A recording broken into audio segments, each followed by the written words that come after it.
Welcome to Impact, and I'm your host, Robert Williams. And this week, my very special guest is none other than Gerald Alston, legendary lead singer of the Manhattans. Welcome, my brother. Thank you very much. It is a pleasure for us to have you this week. And Gerald, if you don't know who the Manhattans are, we'll let you know in the middle of the show. But right now, we're here in Jersey City. We got New York skyline behind us, and we're just gonna have a conversation with Mr. Alston about his life, his career, which spans over 50 years in the show business. And we're also going to talk about his faith journey along the way.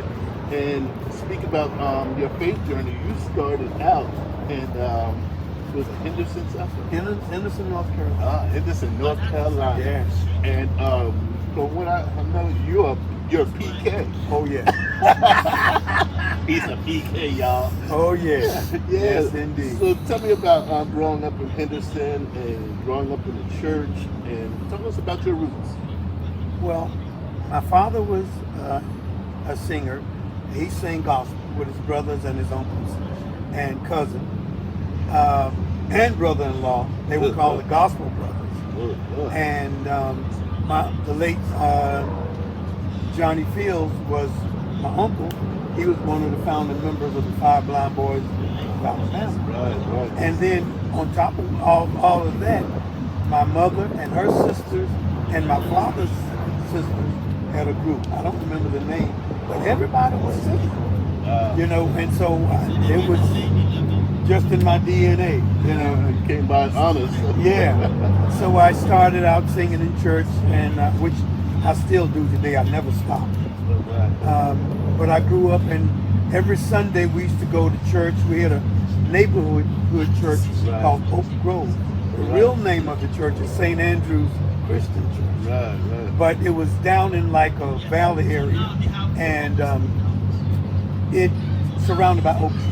Big oak trees. We used to call it, we always have nicknames. Right.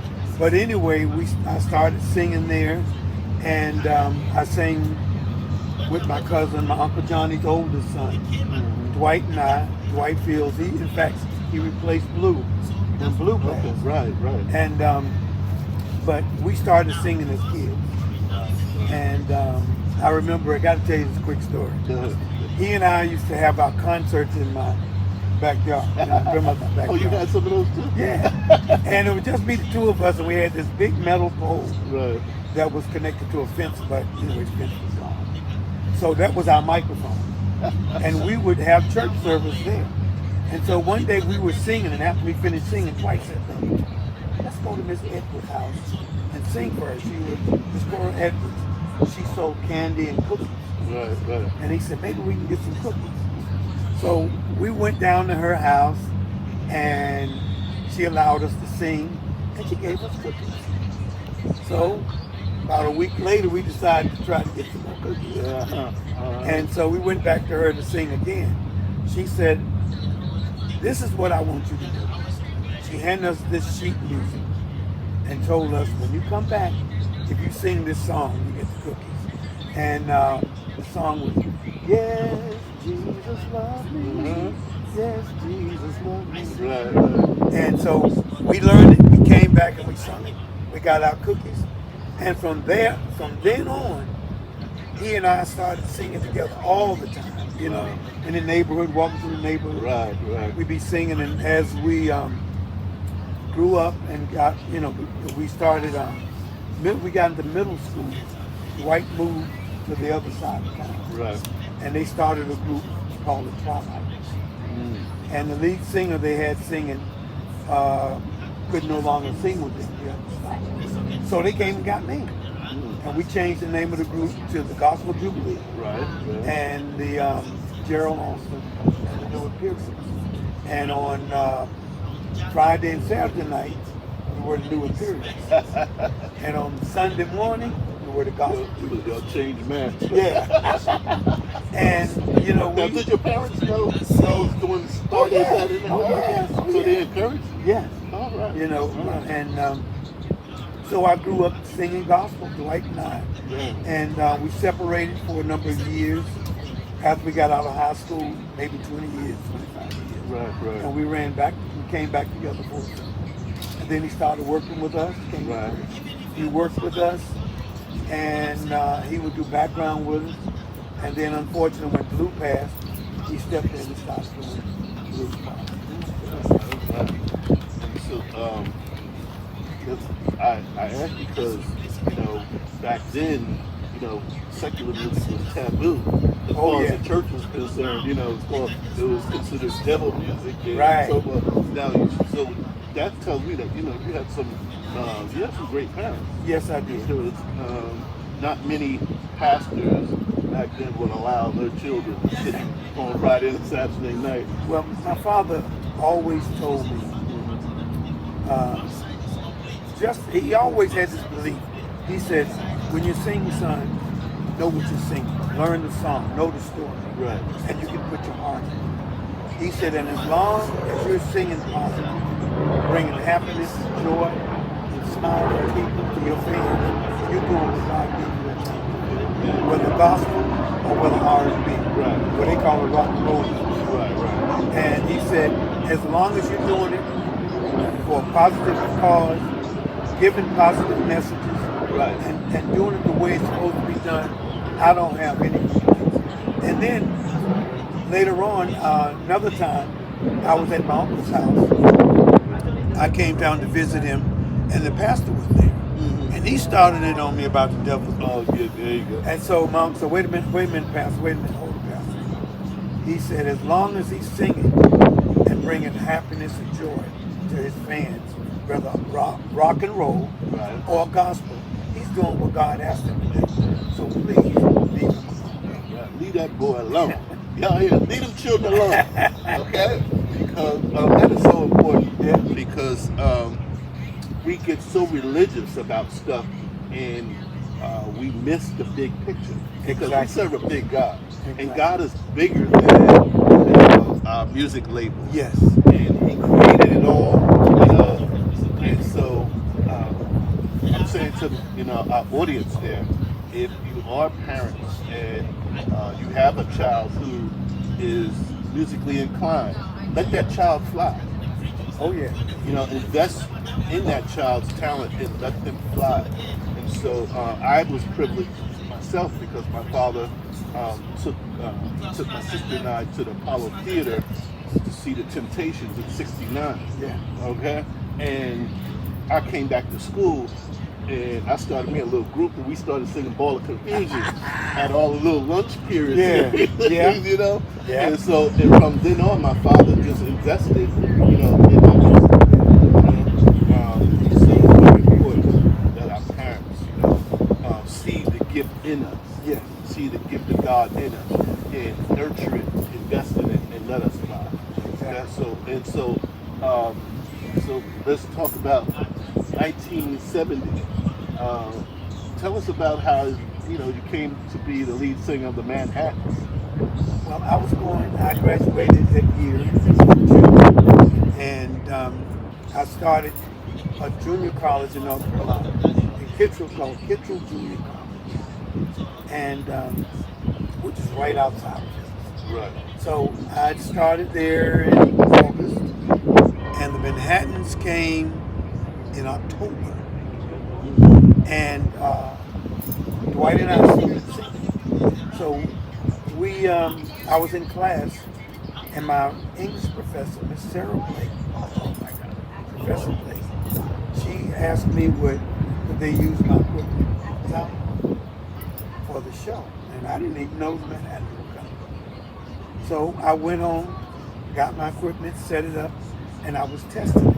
And just as I was singing in walked the late Lou Lovin, late Kenneth Kelly, late Richard Taylor, Philip Flood, right, and our manager at that time, Hermie Anderson.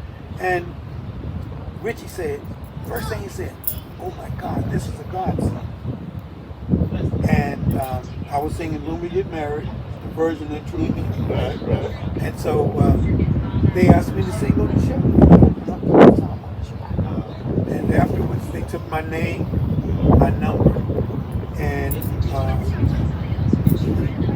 thought I said, and unfortunately, George Smith, the lead singer, I met that night as well. He was very ill. And unfortunately, he had a seizure that next day. They played A&T State University, A&T College. And he had a seizure. They had to fly him back home. And they flew me down to Dallas, Texas, which was our next stop. And the group was on tour with Gene Terrell and and I watched them perform 10 days. And then I flew back to New York. I rehearsed with Manhattan for about 2 to 3 weeks. And I went out on my first date. And my first date was on the show with the Dells, Patti LaBelle and the Bluebells, Cool in the Game, Willie Feast and Mike Magnificence,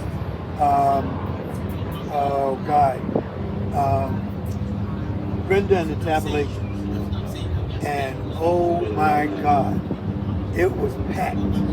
It was packed. And the show was great. Yes. And the Dells became my mentors. Yeah. That's so great. So there, talk about getting string of hits. You guys, what, 72 on? 70, yeah. 72. Right? We had, wow.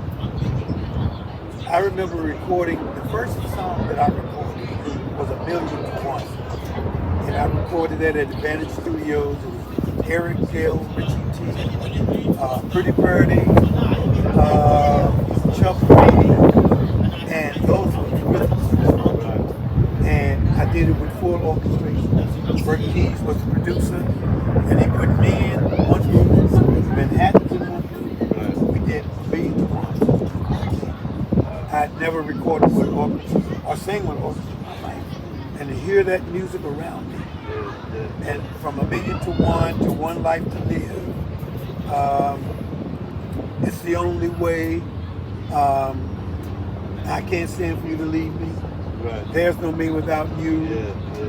Wish You Were Mine. And on and on. And you all's first hit. Our first hit was There's No Me Without There's You. No Me Without You. Yeah. I remember my mother and father wearing that song out on the hand of somebody. And that was under the... You don't know how many times I pretended to be you. 10 years old. Yeah. I'm trying to be Gerald Alton.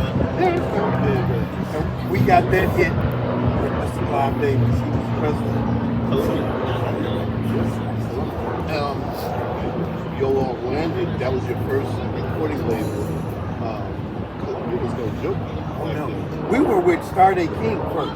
Right. When we did One Life to Live, I Can't Stand For You to Leave Me, and those songs. We did that on King Records. Right. The label with James Brown. Right, okay. And that was the first time I met James Brown. I went to we were one in the studio to record. And he was a big record. And he came out and he met us and he spoke to us. It was like, I was like, I can only imagine. Yeah. It was an awe. I mean, we are going to let our audience hear There's No Me Without You. Manhattan's first hit on Columbia Records. 1972? 73. 73. The Manhattan.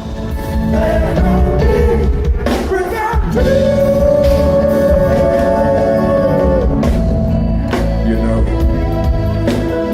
maybe there's no stars without the night, and there's no wrong without a right. There's no good without a bad. And when one man is happy, the other man is sad.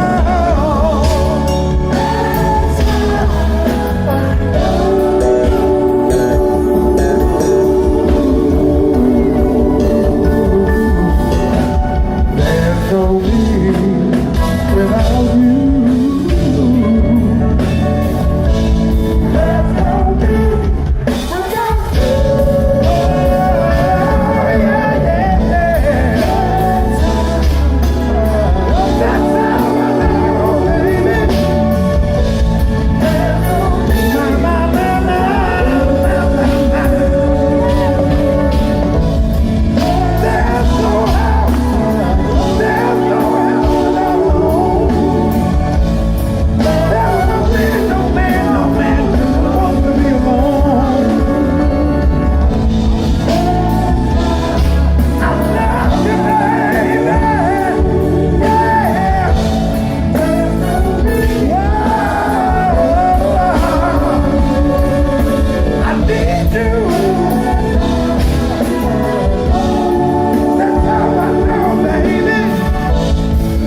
Houston, lead singer of the legendary Manhattans.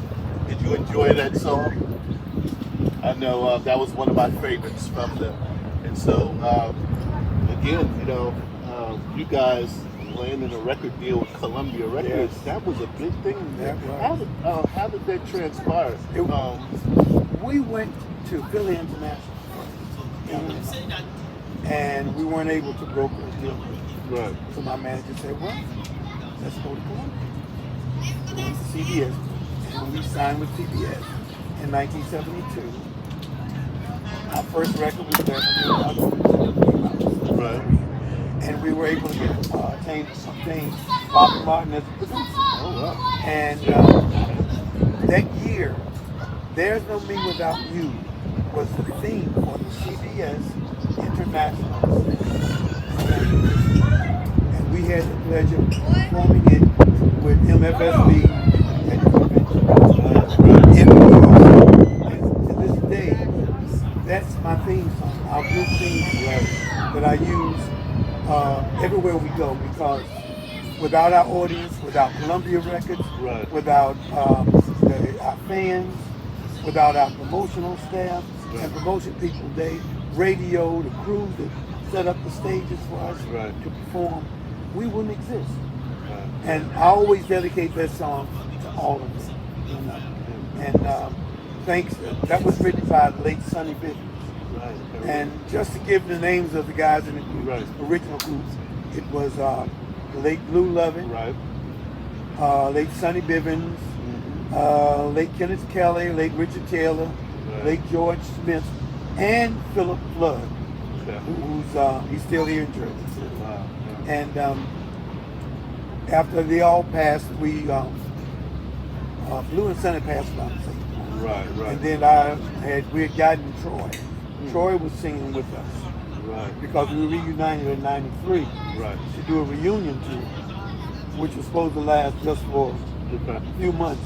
And here it is, some 30 years of almost 40 years later. So Dave was with us. We had Troy May, Dave Tyson. We had a young lady. What was Jackie's last name? Oh God, Jackie sang with us for a minute. And then we got Dave, brother Ron Tyson. And Dave Tyson passed away a year ago, February before last. And then we acquired Lawrence Wees Newton from GEO, Gorilla Band out of Philadelphia. And we've been on it. We've been blessed. Let me back up. So you're young. You're what, 20 years old? Yeah. 20 years old, and from Henderson, North Carolina, and now you're gracing the stage with icons and legends. And so this whole entertainment thing, it just blows up. Oh yeah. And so how are you managing that? How are you managing that as a young man? Growing up, my grandparents always taught me to stay humble. I was raised by my grandparents, and my grandparents always taught me to be humble, because everything that I have, everything that I do is not my doing. It's all through the grace of God. And then when I joined the group, none of the members in the group played. They played that big head thing. They would bring it right back down. Especially Richard Taylor.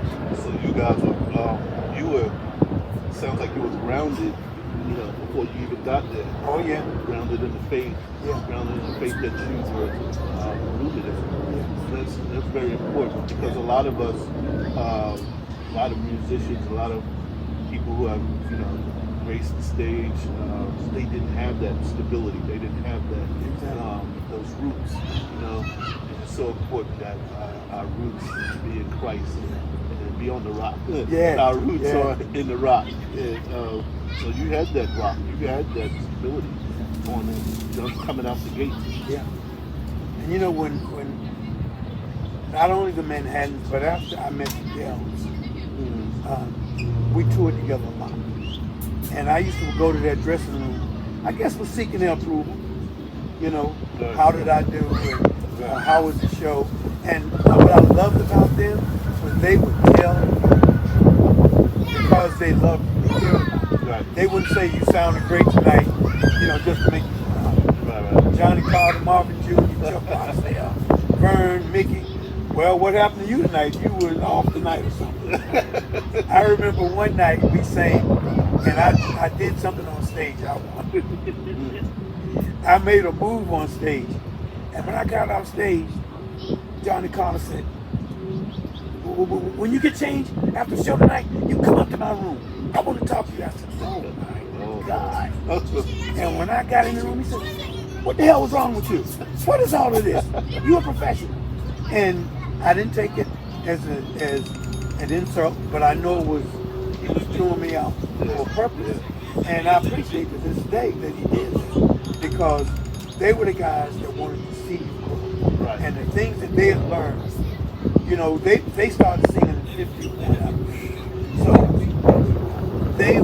if they were still together, it would be like 70 years. Yeah. And they had a lot of experience, and they shared it. They loved all of us. Right. And, I truly thank them and thank God for me meeting them. And another person was the OJs. Right. I toured with the dual, with the Dells and the OJs my first few years out. Wow. And Richie used to tell me, watch watch how he sings. And he said, I'm asking you to watch him to sing like him. Right. I want you to watch his emotion the way he sings. Right. And I did. And Eddie sang from within. Yeah. It wasn't about, it was all about him singing, bringing you what he felt. Right. And it just added to what I was doing. Yeah, because I can hear in you, shining star, on his hits. Yeah. Yes. You're singing from a different place. Oh yeah. And that's so important. Oh yeah. Because now, you talk about the audience.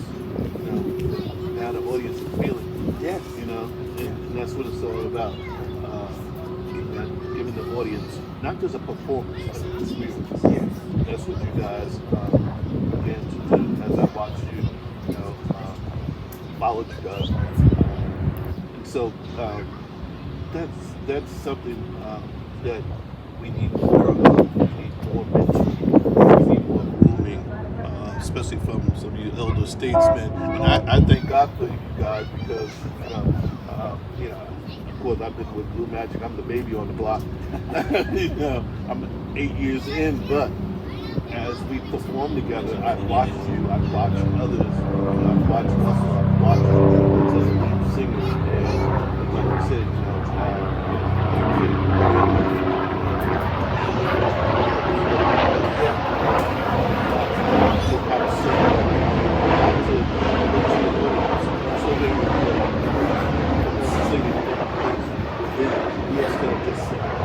anybody can sing words. Anybody can sing. Yeah. But can you know? And they feel you. Very important. So your career is 50 years in. So this is.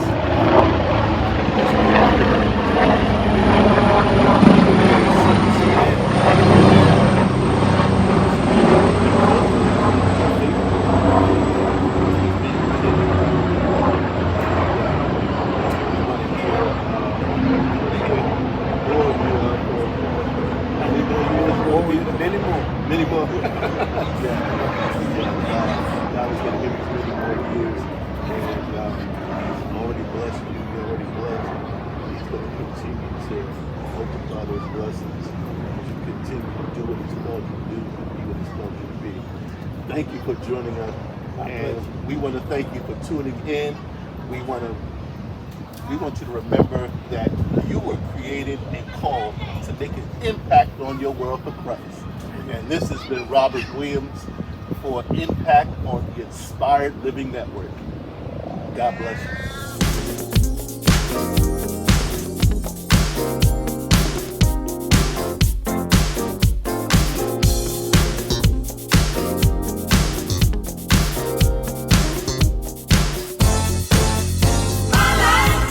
I want to give thanks and praise to God for the testimonies you've heard so far. from higher ground, the incredible Valerie Adams, Marsha the lovely songbird, and the sweet songbird herself, Angela Gale Fitzpatrick. But I got one more witness who's gonna testify. Brother Bill Ward. He's gonna offer up a Zamar praise on his string instrument to close us out.